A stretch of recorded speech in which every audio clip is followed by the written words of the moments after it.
34 নম্বরে হাদিস শরীফ قال النبي صلى الله عليه وسلم ما ستر مسلما ستره الله في الدنيا والآخرة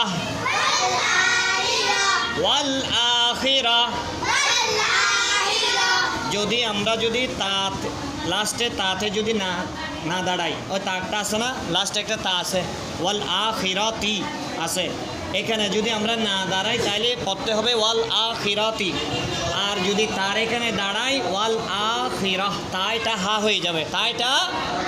হা হয়ে যাবে সেটা হচ্ছে কি কায়দা তাইটা কি হয়ে যাবে হা হয়ে যাবে ওয়াকফা করলে তাইটা হা হয়ে যাবে আচ্ছা মা সাতারা মুসলিমান সাতারাহুল্লাহু ফিদ দুনিয়া ওয়াল আখিরাহ 34 নম্বরে হাদিস শরীফের অর্থ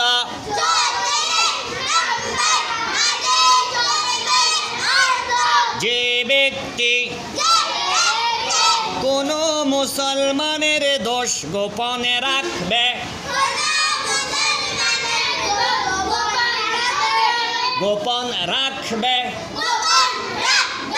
আল্লাহ তাআলা দুনিয়া ও আখিরাতে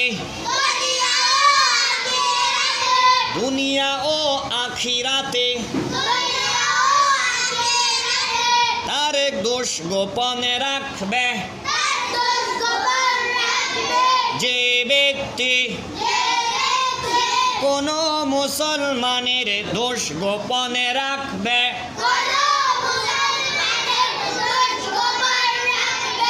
আল্লাহ তাআলা দুনিয়া ও আখিরাতে তার দোষ গোপনে রাখবে যে ব্যক্তি কোনো মুসলমানের দোষ গোপন রাখবে আমরা সবাই মুসলমান না আমাদের থেকে অনেক কি থাকতে পারে দোষ থাকতে পারে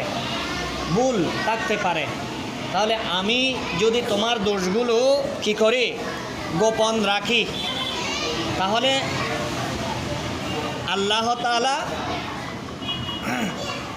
আল্লাহ তাআলা দুনিয়া এবং আখিরাতে ওই ব্যক্তির দোষও গোপন রাখবে আমি যদি কোনো মুসলমানের দোষ গোপন রাখি আমার দোষও আল্লাহ তাআলা কি রাখবে গোপন রাখবে আর আমি যদি কারো একটু কুতা পাইছি একটু সুতা পাইছি একটু দোষ পাইছি একটু ভুল পাইছি এগুলো বলার মাধ্যমে বোঝার মাধ্যমে সমঝোতা হয়ে যায় হ্যাঁ এগুলো দোষ হচ্ছে মনে করে একটু করে এগুলো আমি একে বলছি এরকম করে বলতে আমি পুরো সমাজ করে ফেলছি তাহলে ওর দোষটাকে আমি গোপন রাখি নাই গোপন না রাখার কারণে আমি যেহেতু তোমার দোষটা ওপেন করে দিলাম গোপন রাখি নাই আরেকজনকে বলে দিলাম তাহলে হাদিস শরীফের ভাষা অনুযায়ী হাদিস শরীফ অনুযায়ী আমার দোষও আল্লাহ তাআলা কি করে দিবে ওপেন করে দিবে সবাইকে বলে দেবে কিয়ামতের ময়দানে সবার সামনে আমার দোষ কি ছিল কিসের কারণে ওই আমি আরেকজনের দোষ কি করছি বলে দিছি সেই জন্য ঠিক আছে তাইলে আমরা কারো দোষ দেখলে সেটাকে কাউকে বলবো না এটা হাদিস শরীফের শিক্ষা ঠিক আছে